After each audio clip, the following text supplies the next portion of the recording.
Bien, tengan todos muy buenas noches. Damos una cordial bienvenida a todos los que se reúnen en esta hora para escuchar de la palabra del Señor. Y vamos a comenzar nuestra reunión cantando un himno y será el himno número 153. Himno número 153 dice su primera estrofa: Cual la mar hermosa es la paz de Dios, fuerte y gloriosa es eterna paz, grande y perfecta, premio de la cruz, fruto del Calvario, obra de Jesús. Himno número 153.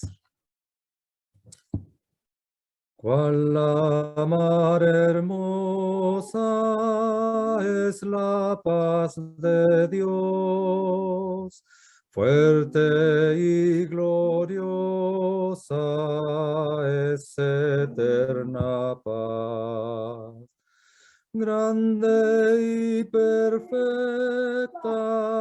premio de la cruz, fruto del Calvario, obra de Jesús.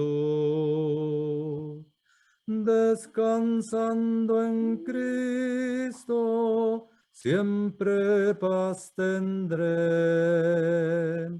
En Jehová confiando, nada temeré. En el gran refugio de la paz de Dios, nunca hay molestias, es perfecta paz. Nunca negra duda, pena ni pesar, vejaciones crueles pueden acosar. Descansando en Cristo, siempre paz tendré. En Jehová confiando, nada temeré. Toda nuestra vida cuidará Jesús. Cristo nunca cambia, Él es nuestra paz. Fuertes y seguros en el Salvador, siempre moraremos en su grande amor. Descansando en Cristo, siempre paz tendré. En Jehová confiando, nada temeré. Oh Señor amado, tú nos das quietud. De ti recibimos celestial salud. Haznos conocerte, te amaremos más. Sé tú nuestro dueño, príncipe de paz. Descansando en Cristo, tengo siempre paz. En Jehová confiando, hallo gran solaz. Bien, antes de continuar, vamos a orar al Señor y vamos a pedir a un hermano en comunión que pueda encomendarnos al Señor en la presente reunión, por favor.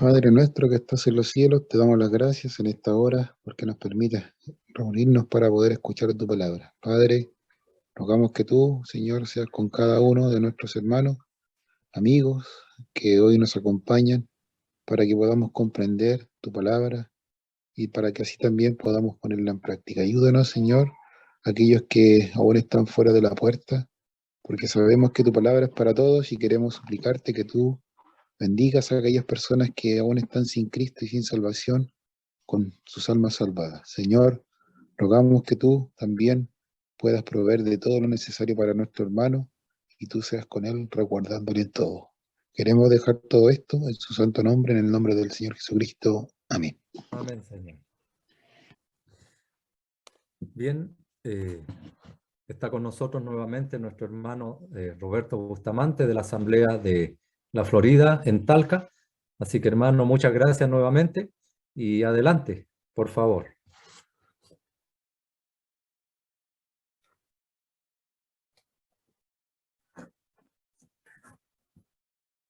Muy bien, tengan todos muy buenas noches.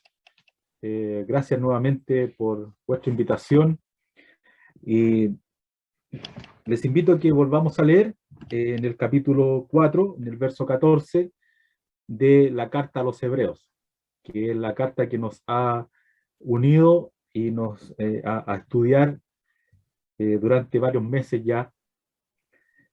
Vamos en el capítulo 4 y esta vez del 14 en adelante parece que cambiara el tema, pues veníamos hablando acerca de aquellos que parecen haber alcanzado el reposo, pero en realidad no habían conocido a Cristo como Salvador, o aquellos que sí habían conocido a Cristo como Salvador y no se comportaban como verdaderos cristianos. Ahora va a hablar acerca de un gran sumo sacerdote. Y parece que se desviara del tema. Parece que ahora nos va a poner en un lugar donde en realidad nos va a sacar de este desierto en donde va el camino a ese reposo y nos va a hablar del gran sumo sacerdote que es Cristo Jesús. Pero en realidad está totalmente conectado porque veremos que en el desierto que nosotros transitamos como creyentes necesitamos de este gran sumo sacerdote. Y en el cual nosotros podemos aferrarnos y podemos confiar o entrar confiadamente al trono de la gracia para alcanzar el oportuno socorro. Porque en realidad en un desierto como el que nos toca transitar hasta que el Señor venga, necesitamos de la guía y la ayuda y plena dependencia de nuestro gran sumo sacerdote. Vamos a leer desde el verso 14 hasta el capítulo 5, verso 10.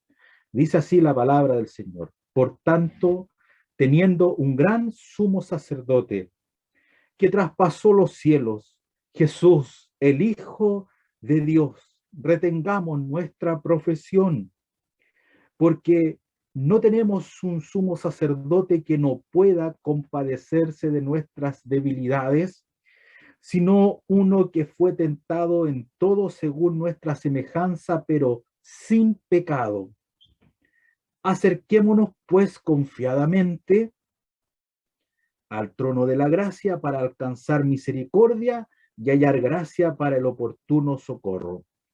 Porque todo sumo sacerdote tomado de entre los hombres es constituido a favor de los hombres en lo que a Dios se refiere, para que presente ofrendas y sacrificios por los pecados, para que se muestre paciente con los ignorantes y extraviados, puesto que él también está rodeado de debilidad, y por causa de ella debe ofrecer por los pecados tanto por sí mismo como también por el pueblo. Y nadie toma para sí esta honra sino el que es llamado por Dios, como lo fue Aarón. Así tampoco Cristo se glorificó a sí mismo haciéndose sumo sacerdote, sino el que le dijo, tú eres mi hijo, yo te he engendrado hoy. Como también dice en otro lugar, tú eres sacerdote para siempre según el orden de Melquisedec. Y Cristo, en los días de su carne, ofreciendo ruegos y súplicas con gran clamor y lágrimas? Al que le podía librar de la muerte, fue oído a causa de su temor reverente.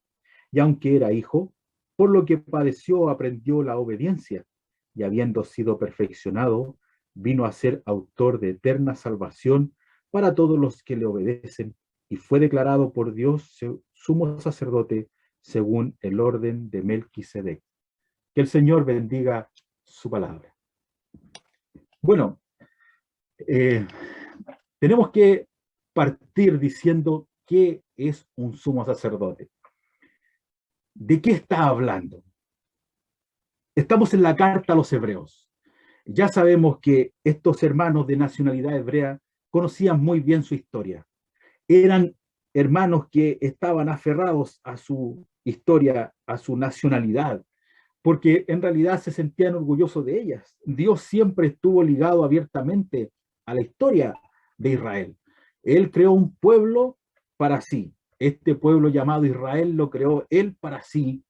Y nosotros conocemos la historia como el Señor llamó a Abraham desde Ur de los Caldeos. Y de allí él le prometió que su descendencia sería como las estrellas del cielo y como la arena del mar. Y él formó este pueblo. Y este pueblo que pasó por Egipto con la ida de los hijos de Jacob y Jacob también, y ese pueblo creció bajo el yugo de esclavitud, fue sacado de allí. Y tenemos en el pueblo de Israel, donde había de venir el Cristo, el Mesías, para redimir a la humanidad. Es el valor, es lo importante. Sin embargo, este pueblo que siempre fue privilegiado por Dios, había rechazado al Hijo de Dios. Sabemos la historia. El Señor vino y los suyos, dice, no le recibieron, no le recibieron. Y allí nos abraza a nosotros cuando dice a todos los que le recibieron, a los que creen en su nombre, les dio potestad de ser hechos hijos de Dios. Y allí formó su iglesia. De todo pueblo, tribu y nación que hemos recibido a Cristo como Salvador. Y entre los israelitas, luego que el Señor dio su vida en la cruz, tenemos esta iglesia que es un grupo de hermanos que se congrega de nacionalidad hebrea, como tienen que haber habido en otros lugares más también. En ese instante tenemos un grupo de hermanos de nacionalidad hebrea que ha recibido a Cristo como Salvador. Pero ¿qué ha pasado con este grupo de hermanos de nacionalidad hebrea? A causa de la persecución, algunos han comenzado a retroceder y comenzaron a mirar que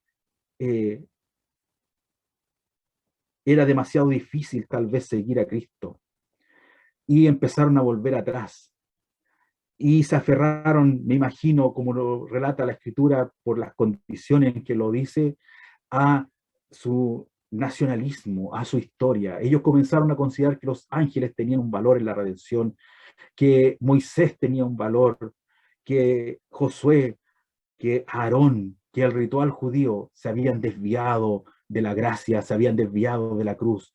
Y quien escribe, guiado por el Espíritu Santo, y como lo hemos dicho, no conocemos el nombre del autor, sino que escribe guiado por el Espíritu Santo, entonces encausa luego nuevamente a estos hermanos mostrando que Cristo es superior a los ángeles, que Cristo es superior a Moisés, que Cristo es superior a Josué. Ahora va a decir que Cristo es superior a Aarón, que Cristo es superior al ritual, y es todo lo que tú necesitas y lo que yo necesito para poder vivir en esta tierra de paso hasta que lleguemos al cielo.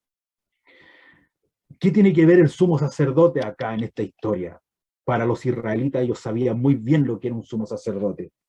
Mientras Israel transitó por el desierto, se levantó un tabernáculo, y en ese tabernáculo Dios mostró su presencia y habitó en medio de su pueblo. Allí estaba la columna, la presencia de Dios en el lugar santísimo. Este tabernáculo, que era un tabernáculo o una casa, una tienda desarmable, cuando la nube se alzaba, el pueblo entonces tenía que salir y caminar hacia donde la nube lo decía, pues la presencia de Dios iba allí. Mientras el pueblo caminó en el desierto, estaban los sumos sacerdotes. Y una vez que también el pueblo se estableció en la tierra prometida de alguna manera, después que los que cayeron en el camino, también se creó un templo allí, lo conocemos y sabemos, y también allí cumplían sus funciones los sumos sacerdotes. ¿Quiénes eran estos sumos sacerdotes? ¿O quién era el sumo sacerdote? ¿O qué función cumplía el sumo sacerdote? Partamos del principio, sabiendo de que hay amigos nuevos que se están conectando. Habían dos personajes principales en el pueblo de Israel. Moisés era uno y Aarón era el otro. Esto lo hemos dicho muchas veces, pero lo vamos a volver a repetir. Moisés era uno, Aarón era el otro. ¿Qué tenemos aquí? Tenemos dos figuras de Cristo. En Moisés, en el capítulo 3, tenemos el enviado, el apóstol o un enviado. Y como bien lo describe en el capítulo 3 de la carta a los Hebreos, era un siervo de alto rango. En la única parte de la escritura donde se describe siervo como de alto rango es en el capítulo 3. Y es para referirse a Moisés. Las otras partes, cuando hablamos de siervo, hablamos de esclavo, alguien que se somete a su amo. En el capítulo 3, cuando la escritura dice que Moisés fue fiel siervo en la casa de Dios, está hablando de que él como siervo tenía un rango alto, privilegiado en la casa de Dios. Y tenemos que en estos dos personajes, tanto en Moisés como Aarón, tenemos figuras de Cristo. Moisés era el representante de Dios para el pueblo, es decir, Dios hablaba con Moisés y Moisés hablaba con el pueblo. El pueblo dijo, no hablemos nosotros con Dios, sino que sea Moisés quien hable y nos diga a nosotros. Bueno, así fue como sucedió. Entonces en Moisés, el personaje número 1, tenemos el enviado. Un enviado de Dios para sacar al pueblo de Israel. ¿Y qué está diciendo el capítulo 3? No es Moisés superior al Señor, sino que el Señor es superior a Moisés. Porque realmente el enviado para la salvación no es Moisés. El enviado para la salvación es Cristo.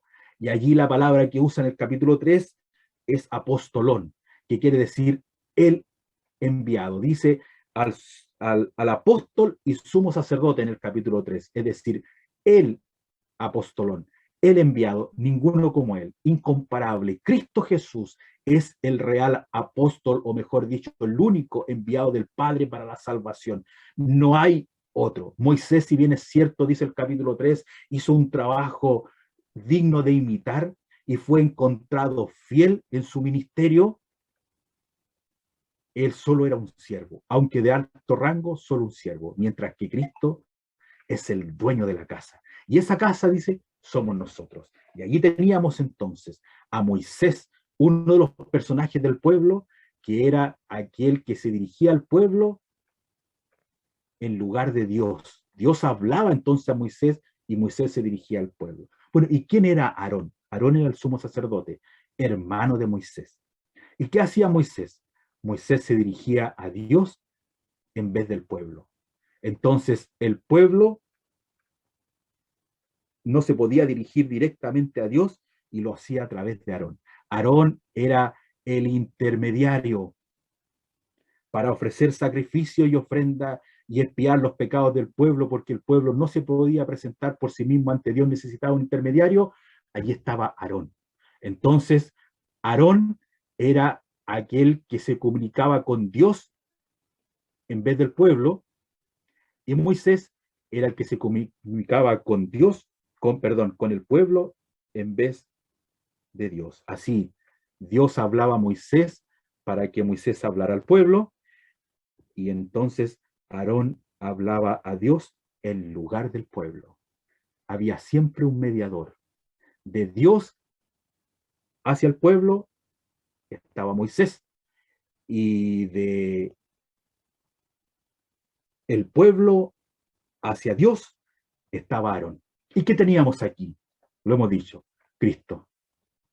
Cristo es superior a Moisés porque realmente Él fue el que vino a dar salvación y libertad. Y allí tenemos entonces a Cristo Jesús como el enviado del Padre que ha venido a dar la salvación. ¿Y qué tenemos también? A nuestro Señor Jesucristo como el gran sumo sacerdote, que fue aquel único que pudo ofrecer un solo sacrificio para acercarnos al Padre. El Padre se acercó hacia nosotros a través de su Hijo Jesucristo y nosotros nos acercamos al Padre a través de su Hijo Jesucristo. Cristo, como el enviado, nos trajo la salvación y nos reveló la cara del Padre. Y Cristo, como el gran sumo sacerdote, ofreció un sacrificio y nos introduce en el cielo. Así en Cristo tenemos el superior a Moisés y el superior a Aarón. Pues Aarón nunca pudo ofrecer un sacrificio que borrara los pecados del pueblo. Nunca lo pudo hacer porque Aarón era un sumo sacerdote débil, tomado de entre los hombres, pecador que debía ofrecer primero sacrificios por sí mismo. Sin embargo, en el Señor Jesucristo tenemos aquí el gran sumo sacerdote que es sin pecado y ofreció un sacrificio por nosotros en la cruz una vez y para siempre. Como dice el capítulo 1, verso 17, habiendo efectuado la purificación de nuestros pecados por medio de sí mismo, el enviado, Cristo Jesús, subió al cielo y se sentó a la diestra de la majestad de las alturas. Allí está nuestro gran sumo sacerdote. Y entonces tenemos estos dos personajes que son solo una figura de realmente la imagen misma que es Cristo. Moisés y Aarón son una sombra, hombres débiles que cumplieron su ministerio honrando al Señor, pero Cristo Jesús es la vida eterna misma, es Dios mismo quien se ha revelado al hombre, se humanó, como lo vamos a ver aquí en este capítulo, y dio su vida por nosotros.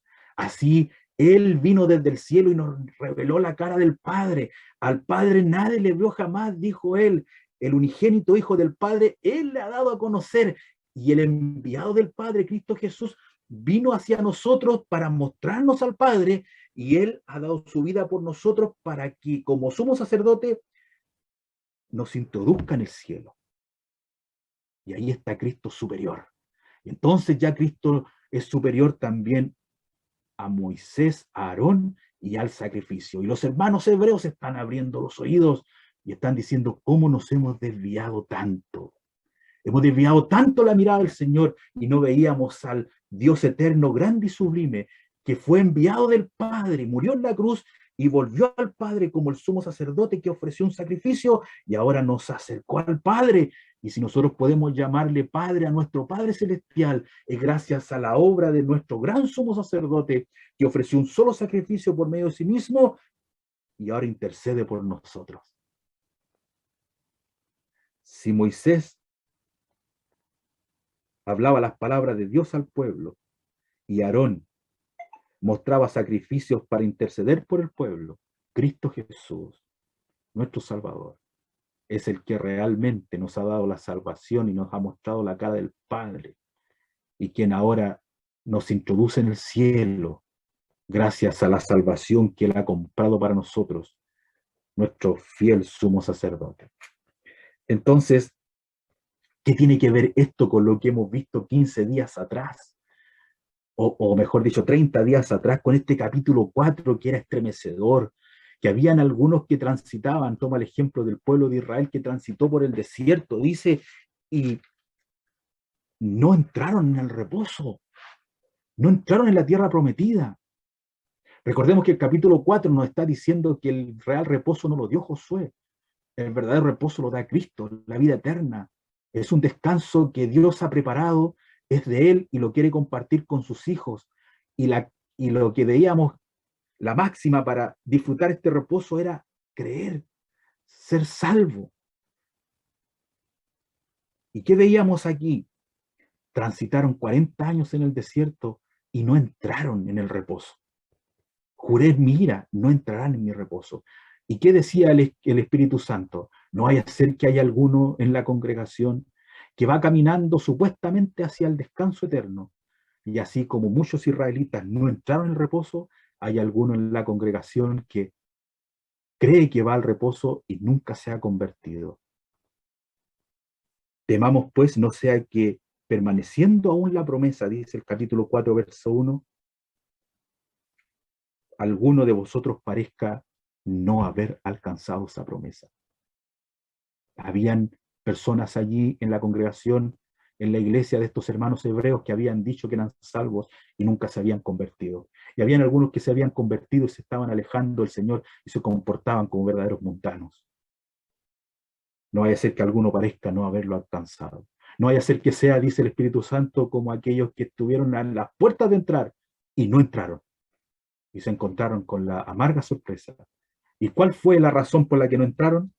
Y vemos que no pudieron entrar, dice el capítulo 3, verso 19, por incredulidad, porque nunca creyeron.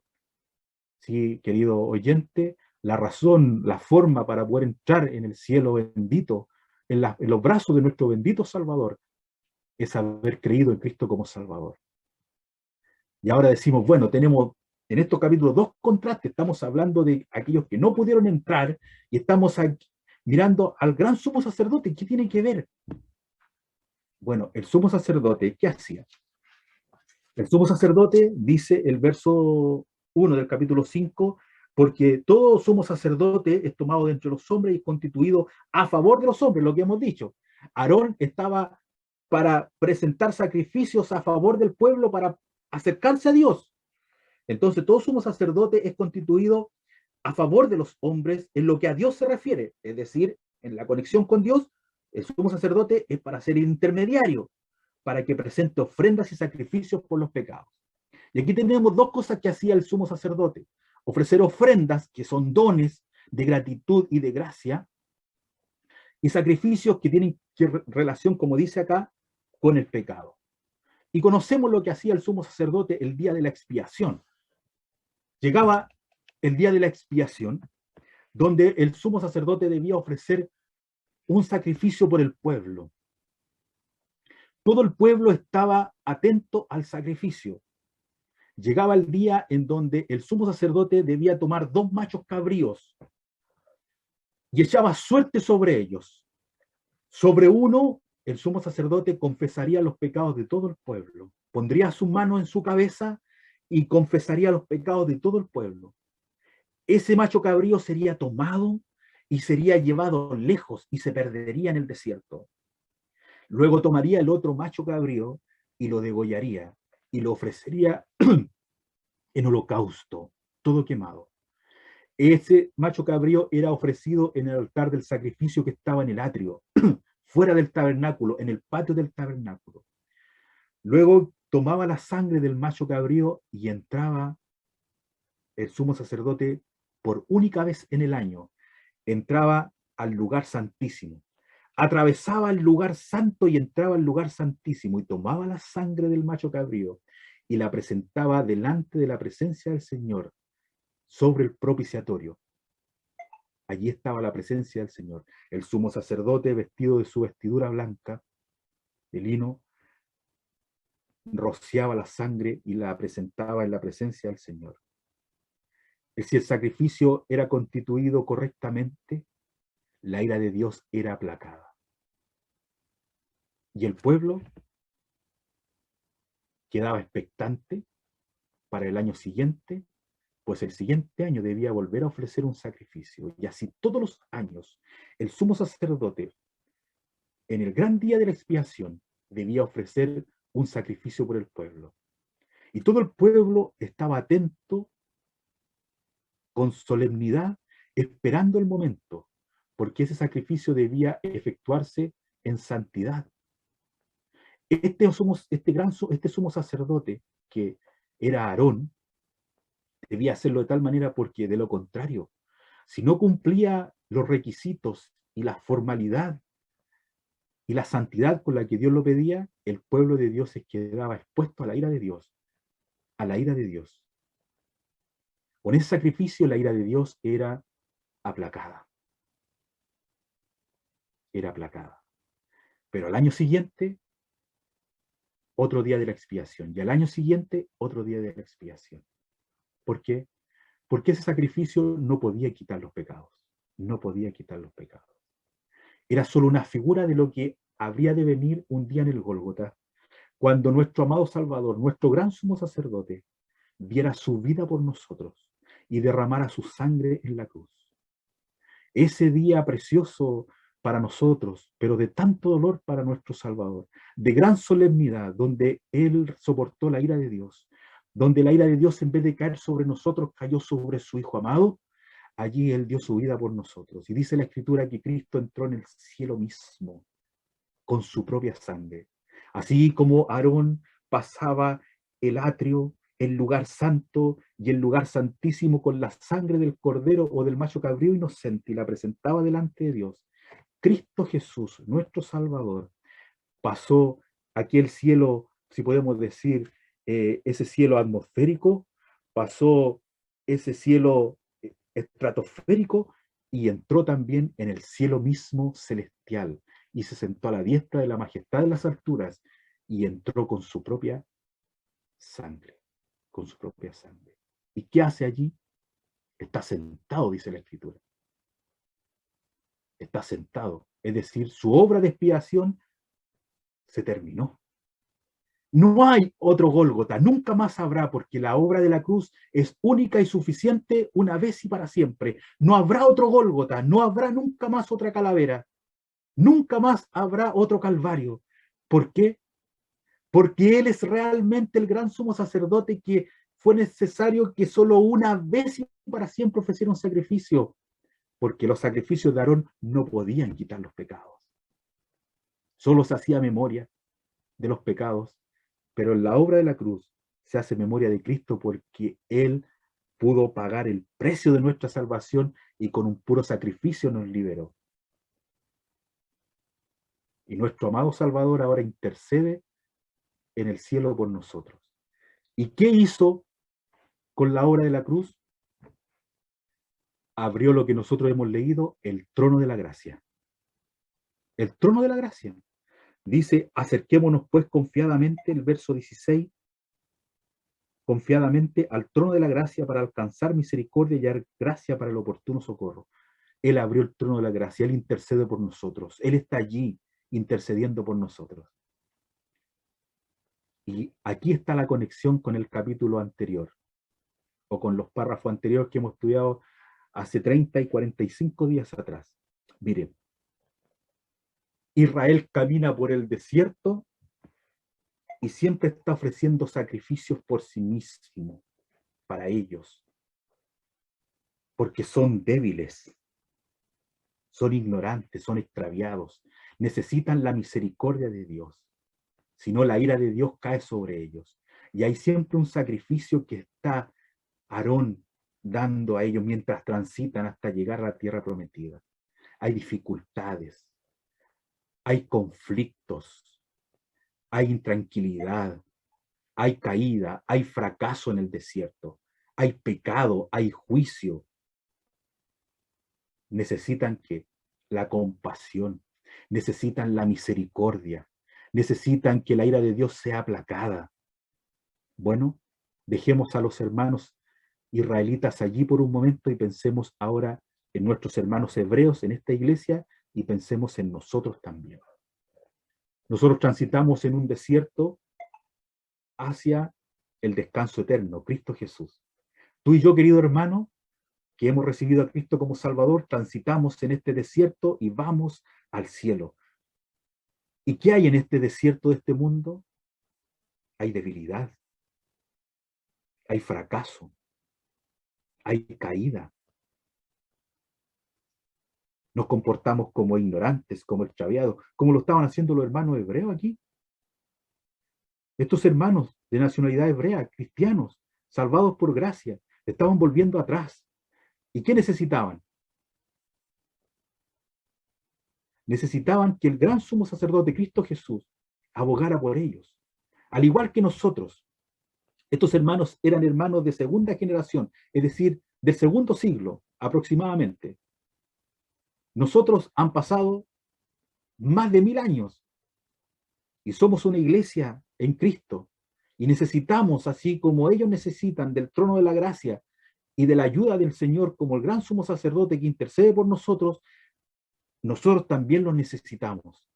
Y eso es lo que nuestro amado Salvador nos está haciendo a través de este desierto. Necesitamos de su compasión, de su misericordia, necesitamos de su intercesión. Nuestro gran sumo sacerdote ofreció un sacrificio para salvarnos y se sentó a la diestra de la majestad de las alturas y aboga por nosotros, intercede por nosotros, porque hay caída, hay debilidad, hay fracaso, hay error en nuestras vidas, hay cansancio.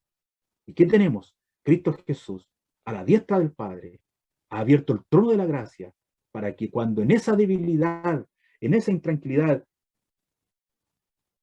en esa caída incluso, encontremos el perdón, mirando hacia la cruz que se ofreció en el sacrificio una vez y para siempre. ¿Se acuerda que decíamos que Moisés fue fiel? Dice el capítulo 3 que Moisés fue fiel en todo su ministerio en la casa de Dios, pero Cristo, el apóstol y sumo sacerdote, dice, es fiel. Estoy leyendo el capítulo 3. Dice, considerad al apóstol y sumo sacerdote de nuestra profesión, Cristo Jesús, el cual es fiel.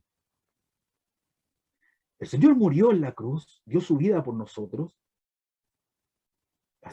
hace casi 2000 años atrás. Él ganó una iglesia para sí, y podría haber dicho, si es tiempo pasado, Cristo también fue fiel, pero dice que Cristo es fiel. Es decir, su ministerio permanece para siempre. ¿Y cómo permanece? Como el enviado que ha venido a morir en la cruz y como el sumo sacerdote que está a la diestra de la majestad de las alturas, el cual es fiel. O sea, el Señor ahora mantiene su ministerio porque Él no está de brazos cruzados, Él no está de pierna arriba, perdonando el chilenismo, es para que los hermanos entiendan cuánto trabajo le damos al Señor, cuánto trabajo en nuestra debilidad, en nuestra caída. Él está toda la noche escuchando. Él está todo el día escuchando. Dice, acerquémonos pues confiadamente al trono de la gracia para alcanzar misericordia. ¿Y a quién oramos? A nuestro Señor. ¿Y cuándo debemos orar? ¿Acaso el verso 16 dice el horario en el cual nosotros debemos orar para alcanzar gracia, para hallar misericordia, para encontrar el oportuno socorro? ¿Debemos hacerlo en la mañana solamente? ¿Debemos hacerlo en la noche? ¿Estará el Señor ocupado? No, hay que hacerlo. 24 horas. Él está atento a nuestras peticiones y Él está atento a sacarnos de nuestras debilidades y ayudarnos en nuestros fracasos. ¿Qué era lo que pasaba con el pueblo de Israel cuando caminaba por el desierto? Era un desierto árido. Había frío en la noche, había calor en el día, había momentos de dificultad. El enemigo, muchas veces hubieron guerras en el camino. ¿Y qué tuvieron que hacer? Rogar al Señor que les librara, que les diera agua, que les diera pan, que les librara de la muerte. ¿Y qué hizo el Señor? Los escuchó y les respondió y los sacó con mano poderosa. Los grandes milagros que nosotros conocemos de la Sagrada Escritura están hechos por Dios a favor de su pueblo. ¿Y no es el mismo Dios que tenemos nosotros? Ese Dios que abrió el Mar Rojo a favor de su pueblo, ese Dios que envió el maná a favor de su pueblo, ese Dios que envió el agua de la roca, o sacaron agua de la roca a favor de su pueblo, aquel que dio la tierra prometida a favor de su pueblo, aquel que los guió con una columna de nube en el día a favor de su pueblo, una columna de fuego en la noche a favor de su pueblo, aquel que se manifestó en medio de la congregación, descendió del cielo y se manifestó en el lugar santísimo a favor de su pueblo, hoy día intercede por su pueblo, y cuando nosotros rogamos, así como el pueblo de Israel, aboga a favor de su pueblo. Nuestro gran sumo sacerdote es nuestro amado Salvador Cristo Jesús, quien no nos hace esperar, ni se deja esperar cuando nos acercamos al trono de la gracia. Hallamos misericordia y alcanzamos el oportuno socorro. Socorro. Bueno, Cristo es superior a Aarón. Aarón no hacía esto. El pueblo de Israel no encontró esto en Aarón, lo encontró en Dios. Y nosotros lo encontramos en nuestro Señor y vemos a nuestro Salvador abogando por nosotros. Dice, retengamos nuestra profesión porque no tenemos un sumo sacerdote que no pueda compadecerse de nuestras debilidades. ¿Qué quiere decir esto? Que Él no puede compadecerse compadecerse de nuestras debilidades. Perdón, no tenemos un sumo sacerdote que no pueda compadecer. Hay una doble negación. Lo que está diciendo es que nuestro sumo sacerdote siempre se compadece de nuestras debilidades. Pero hay una doble negación, dice, no tenemos un sacerdote que no puede. Eso es importante. Está diciendo a los hermanos, ¿ustedes piensan que nuestro sacerdote, nuestro gran sumo sacerdote, no se puede compadecer? No, dice.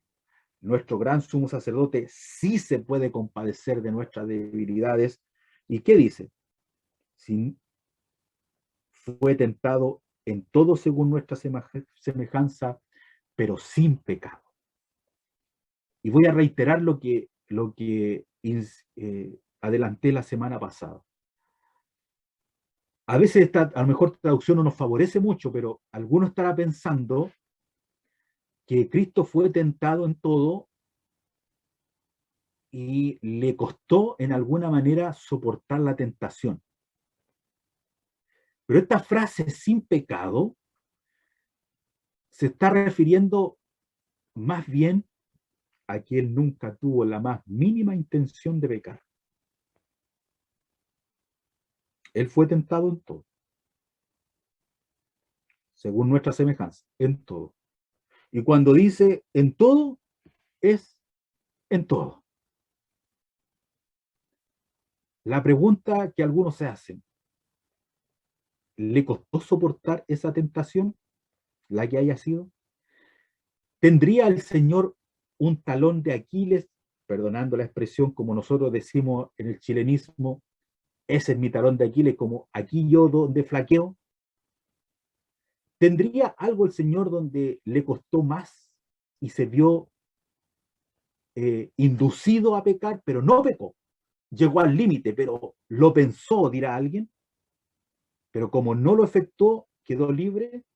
Eso es lo que está diciendo el pasaje, todo lo contrario. Cuando dice sin pecado, y esto tienen que los hermanos entenderlo, es que él aborrece el pecado y él castiga el pecado.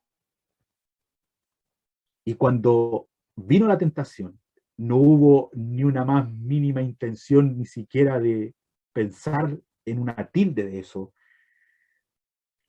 ni en lo más mínimo. Él ni siquiera lo pensó. Es totalmente lo contrario a nosotros. Él lo condenó. Él no lo puede ver. Él no lo tolera.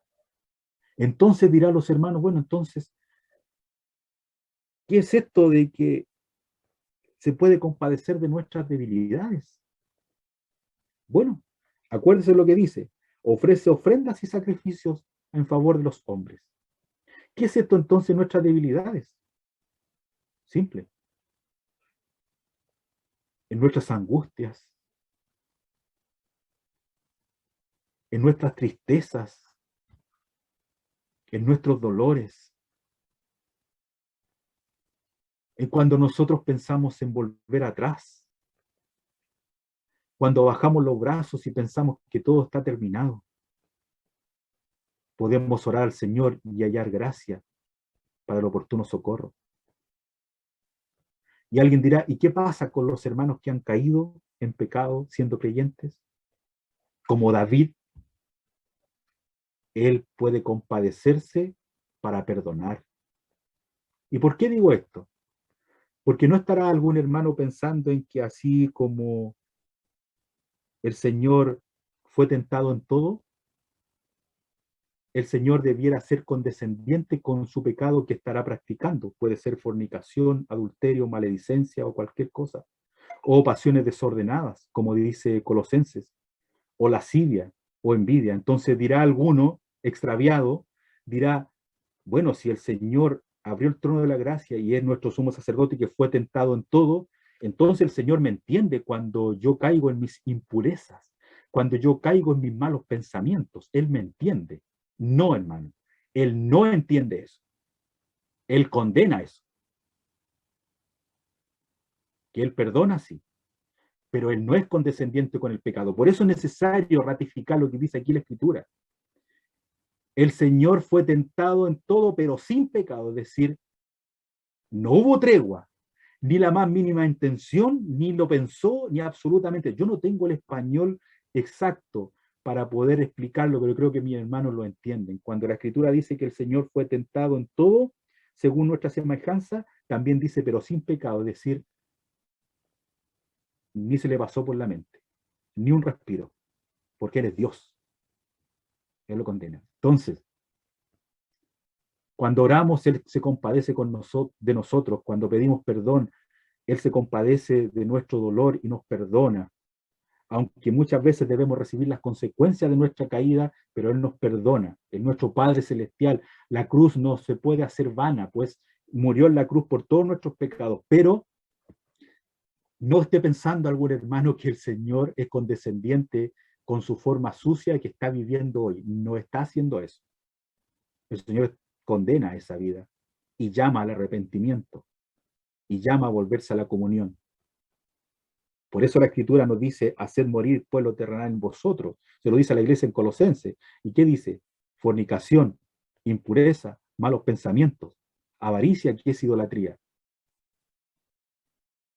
Las cuales cosas vienen sobre los hijos de desobediencia.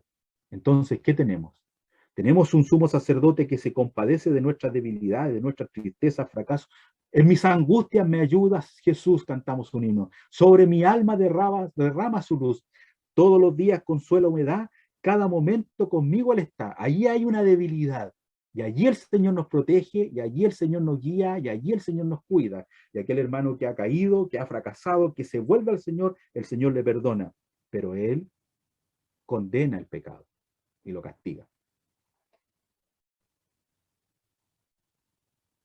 Entonces, ¿qué vamos a hacer? Antes de caer, oramos al Señor y hallamos gracia.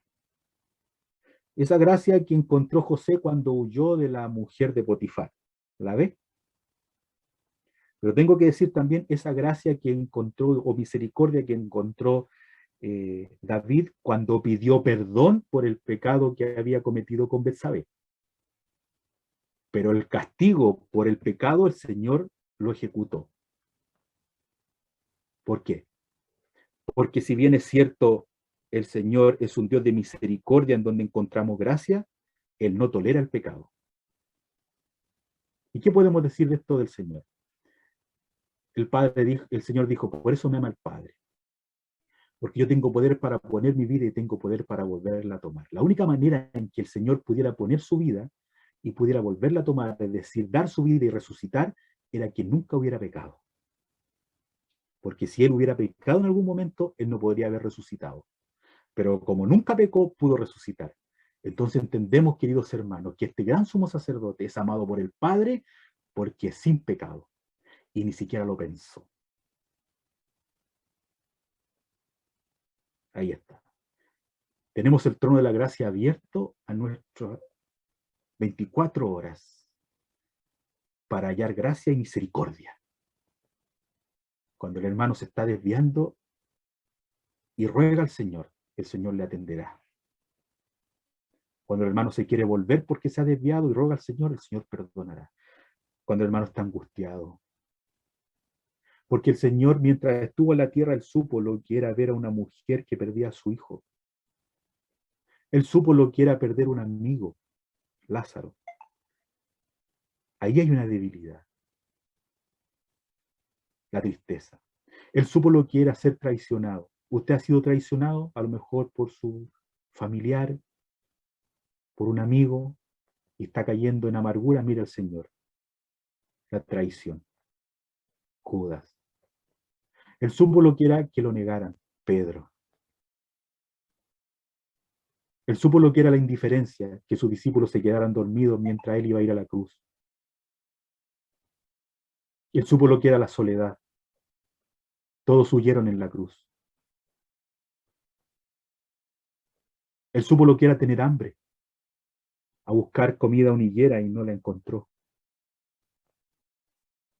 Él supo lo que era tener cansancio y quedarse dormido en la popa de un barco. Él supo lo que era no tener dónde recostar la cabeza, debilidad. Y cuando nosotros le rogamos a Él, Él sabe lo que estamos pidiendo. Él sabe lo que necesitamos porque Él, ahora lo podemos decir, fue tentado en todo. Él podría haber usado su poder para haberse alimentado. Él podría haber usado su poder para gozar de felicidad mientras estaba en la tierra. Él podría haber usado su poder para obligar la compañía en la soledad. Él no hizo nada. Él no usó su poder para sí. Él usó su gracia y su misericordia para un pueblo que lo necesitaba. Y Él se dio por nosotros. Él fue tentado en todo, pero nunca pecó porque era imposible que pecara. Y por eso, por todo lo que hemos nombrado anteriormente, Él entiende la condición que estamos. Y vamos camino hacia el cielo. Y mientras vamos en este desierto crudo y duro, tenemos el trono de la gracia para que en el momento que solicitemos la ayuda del Señor, Él la despliegue y se muevan todos para que sus hijos tengan un buen pasar. Hoy día, en el lugar donde nosotros vivimos, nos roban mucho, lamentablemente, con mi esposa. Hoy día nos dimos cuenta que nos habían vuelto a robar algunas herramientas. Yo pensaba en este pasaje y pensar que al Señor también le robaron. Judas le robaba, le sustraía de la bolsa y él no decía nada. Y uno puede orar en cosas tan pequeñas como esas y pedir al Señor tranquilidad y saber que a lo mejor la tristeza que le produjo eso, Él la entiende, una debilidad. Y así cada uno de ustedes podrá seguir y podrá orar al Señor y encontrar gracia, descanso y misericordia, porque todo lo que podamos sufrir va a ser pasajero, porque vamos rumbo al descanso. Capítulo 4. Y un día Él compartirá su descanso, donde, como dice la Escritura, donde ladrones no minan ni hurtan. No minan ni hurtan. Yo no sé cuál fue la presión tuya del día de hoy. No lo sé, pero estoy seguro que si tú alzas tus ojos hacia el trono de la gracia y ves a Cristo sentado a la diestra, sabrás que Él ya pasó por eso. Y encontrarás en Él gracia y misericordia y hallarás gracia para el oportuno socorro. Un pensamiento más antes de terminar. Dice que el sumo sacerdote es tomado de entre los hombres. Lo voy a dejar aquí para 15 días más. Es tomado de entre los hombres. ¿Cristo fue tomado de entre los hombres o no? Claro, sabemos guardando la compostura. Yo voy a dar mi apreciación guardando la compostura. Él se humanó. Era necesario que Él se humanara. ¿Para qué? Para que se hiciera semejante a nosotros en nuestras debilidades, en lo que hemos dicho, angustia, tristeza, en lo que nos costaba a nosotros. Era necesario que fuera tomado de entre los hombres y participara en este mundo sin pecado y viera de cerca en este cuerpo lo que había. Podríamos decir muchas cosas, pero para no caer en la irreverencia no las podríamos pronunciar, pero estoy seguro que muchos de ustedes, al imaginarse al Dios eterno encarnado y que tiene que vivir una vida como un ser humano pero sin pecado, ustedes podrían empezar a decir, ¿y el Señor le pasó esto? Y al Señor le dolió la cabeza cuando el niño, como dijo, me preguntaron una vez, bueno, ¿qué hizo él con ese dolor de cabeza? ¿O qué hizo? No lo sé. No nos podemos caer en la irreverencia, pero como alguien escribió en un libro acerca de María, la Madre del Señor, este hombre decía, ¿qué habrá sentido María al tener a Dios probando de su sopa? ¿Qué habrá sentido María, la Madre del Señor, al tener al Dios que la creó a ella como niño en su mesa comiendo de la sopa? ¿Qué habrá sentido? Bueno, es demasiado profundo, pero a ese nivel para que nosotros entendamos de lo que el Señor se compadece de nosotros, cuando dice que tomó forma de siervo, se humilló a sí mismo y tomó forma de siervo semejante a los hombres, que el Dios de la gloria decidió humanarse, participar de carne y sangre para darnos la salvación e interceder por nosotros. Y Él lo entiende.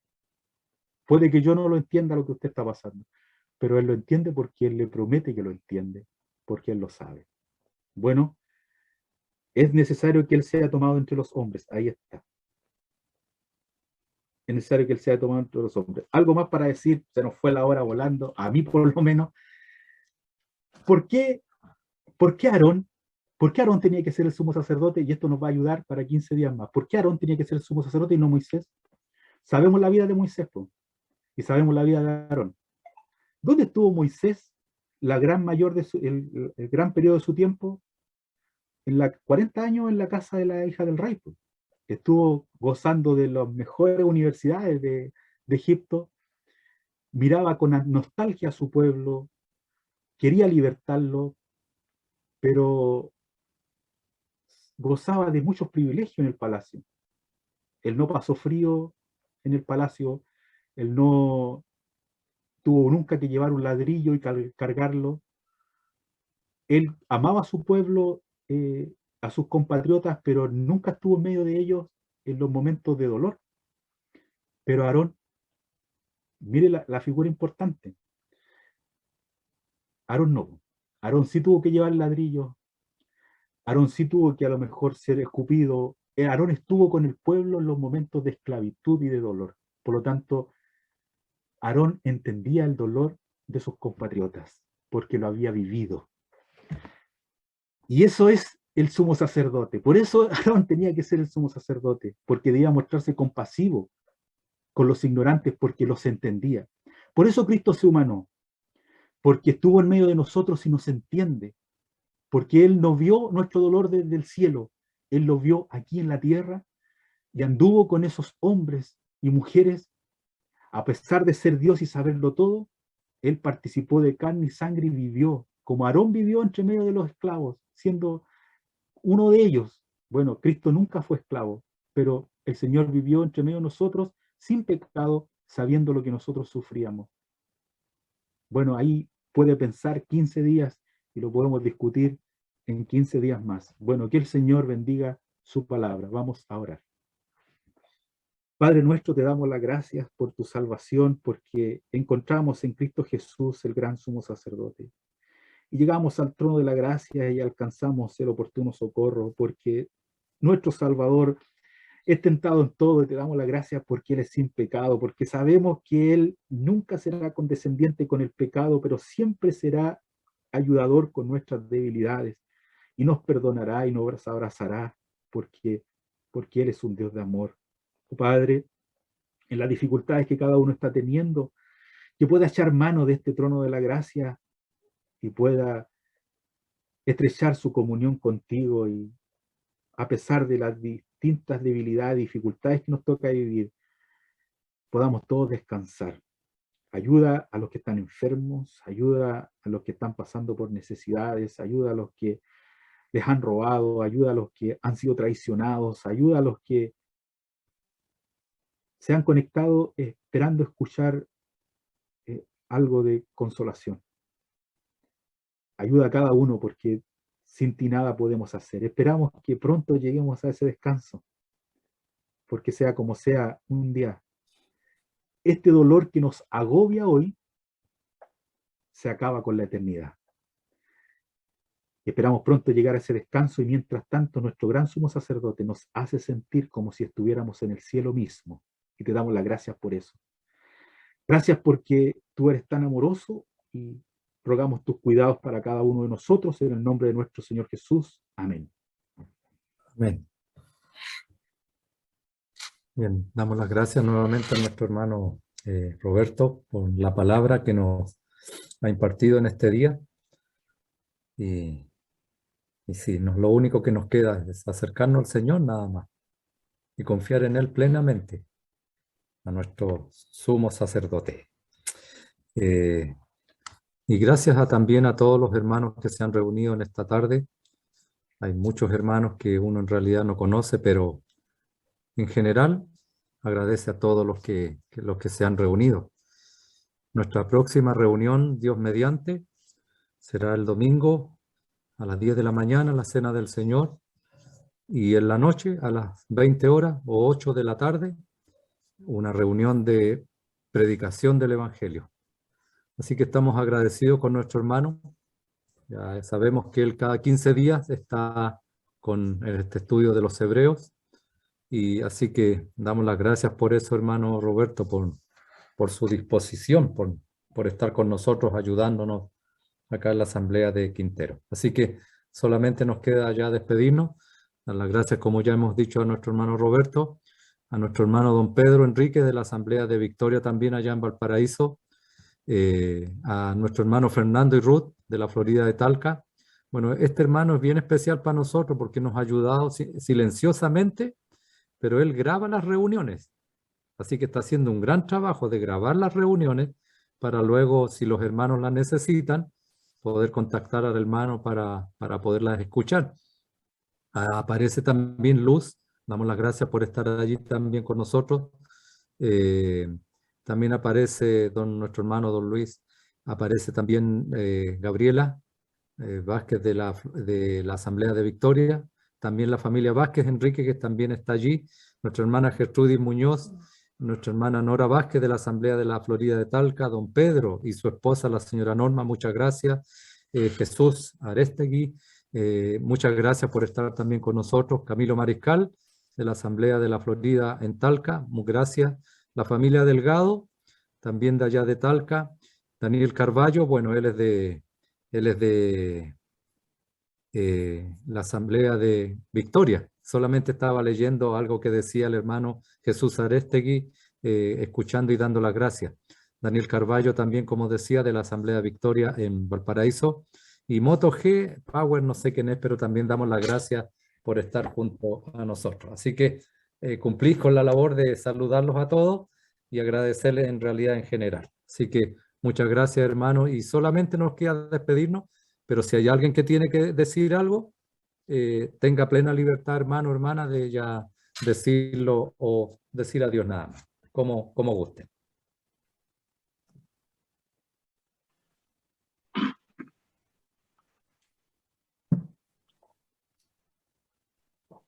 Buenas noches, hermano David. ¿Cómo está, don Pedro? Buenas noches. ¿Cómo está? ¿Cómo está la Bien, familia? bien, gracias al Señor. Con frío nomás, pero estamos bien. Eso. Estamos Toda la costa igual, así que. Oye, ha estado muy helado, ha sido un frío bien extraño. Así que don Luis no lo he visto. ¿Cómo se encuentra él? ¿Estará bien? Está bien, está bien. Ya, Sí, ya. también. ¿Y la Anita? ¿Ha sabido algo de ella? Bueno, la hermana Gertrudis, cuando ella la visita y la va a ver, nos manda los saludos y ella siempre sigue en su camita, pues, ¿no? Sigue postrada. Su salud cada día se deteriora más, pero ella está con ánimo, por lo menos. Y el Ya, Señor aún la mantiene aquí con nosotros. Así que, pero ya, esa es más o menos las noticias de los hermanos acá. ya. Ya, gracias. Saludos a los hermanos de Valparaíso.